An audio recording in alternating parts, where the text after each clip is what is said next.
G'day everybody, it's day 40. I've got 9 days left and I'm here at Positano, which has been absolutely amazing, as you can see in the background. It was a good choice from Salerno to get out for the day. I thought I overbooked my time here and I did a bus trip while I was here out to Sorrento, which was an hour and a half there and back. And as soon as I got off the bus at Sorrento, I went, oh no, big mistake, go back to Positano. But I did have a look around just briefly and yeah, no, that was right, get back on the bus and come back here. This is a beautiful place. It reminds me a lot of, I suppose, here in Santorini, just because of it's a tourist place completely. And really, you only need, 3 hours here to have a really good look around and an hour to eat. 4 hours max, whereas I've sort of had 8 hours here today, and that's why I had the time to go away and visit Sorrento at the same time. And I suppose I'm just taking a second to think about how lucky I am coming to the end of it now. The next 9 days will fly, and I'm really looking forward to going home and seeing my family. I do miss everybody in the flesh. I'm also looking forward to going home to my island. They have black sand here, let's get real. Not that I'm a beach person, but black sand? It's crazy. And then when I got to Sorrento, they don't have any sand. The whole place is cement. Nothing like our beautiful Sorrento. But I am reflecting and extremely grateful that I have the freedom to do this. I met up with Zeynep in Turkey, in Istanbul, and she can't get passports, she can't get visas to get out of her country to certain places, and the ease with which we travel in and out of places is incredible. So I'm really grateful for that. I'm looking forward to planning my next trip as soon as I get home, which I'll book in, I'll book it for in about 12 months, so I'll start booking in a couple of months. I can feel that I'm getting older. I have to travel differently, which is okay too, just make adjustments as you go. And I'm really looking forward to doing that too. I suppose the things that I'm really pleased with, I keep a budget while I go, and I haven't blown my budget. I've lived within my $50 a day for food and getting around on transport, and it's a really big thing not to blow the budget, because that means it impedes on my next trip. So that stops me from saving at the rate that I can save for the next trip. So I just don't get somewhere and go, oh no, bugger it, I'm going to do this and I'm going to do that.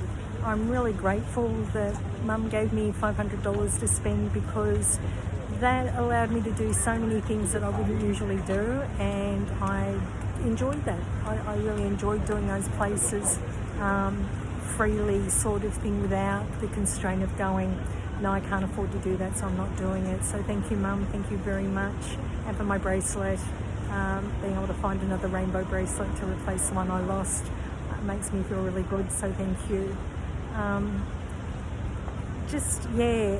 We live in such a beautiful country, and I'm so glad to be coming home. I was in shock when I first got to some countries, especially, I suppose, when in Istanbul and even through to Serbia and North Macedonia.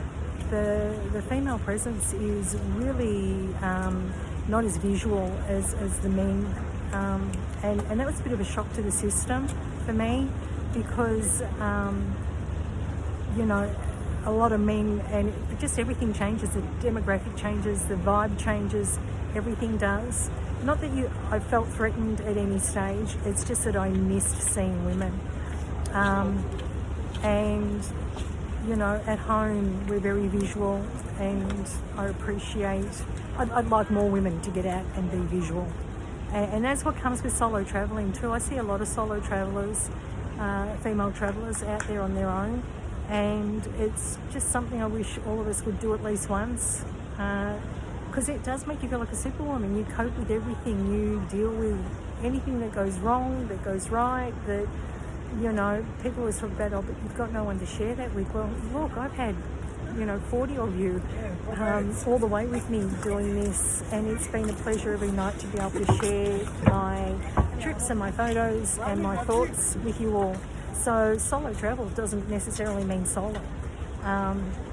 So I just want to put that out there too, because I just think it helps you grow so much.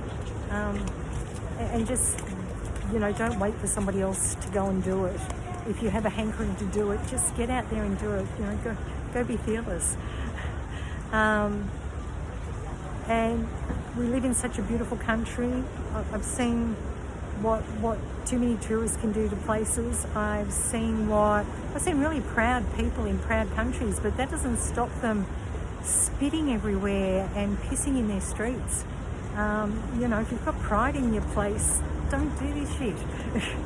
I don't understand that. That just is always a quandary while I'm travelling. So, you know, they're the little things that I find at home are a little bit different, because it's evident when you travel. Some places the smell's just horrid. The cats and the dogs was really between Istanbul and through to Macedonia and Serbia. It was just incredible to witness. This is nicer. You know, animals inside. with so many different diseases. Some were healthy. You could see the ones that the community were looking after. You could see the ones that weren't. You could see the ones that were in need of euthanization, or antibiotics at least. Do something rather than just let them be in pain and rot like that. That was really hard to look at. But the public displays of affection have been incredible. I like it. I mean, it's great compared to, you know, witnessing violence everywhere. I just think that that's really nice that people are affectionate, and especially in Istanbul, I was really surprised how affectionate the men are to each other. Which is, yeah, look, like I said, it's better than witnessing violence everywhere, so I'm okay with that. It just got a bit much yesterday because I was already out of places to be able to see around them. So you really want to give people their peace, but sometimes that just wasn't the case, well, especially for me. I had nowhere to look. So, okay, 9 more days to go. So it's been a busy 6 weeks so far. My last week's going to be incredible. 1 more day in Salerno, then I moved down to Sicily, Catania, and across to Valletta in Malta for the last 4 days, and then the 2-day flight home. So I'll see you all soon, but watch out for tomorrow's post. Okay, love you guys. Talk to you tomorrow. Bye.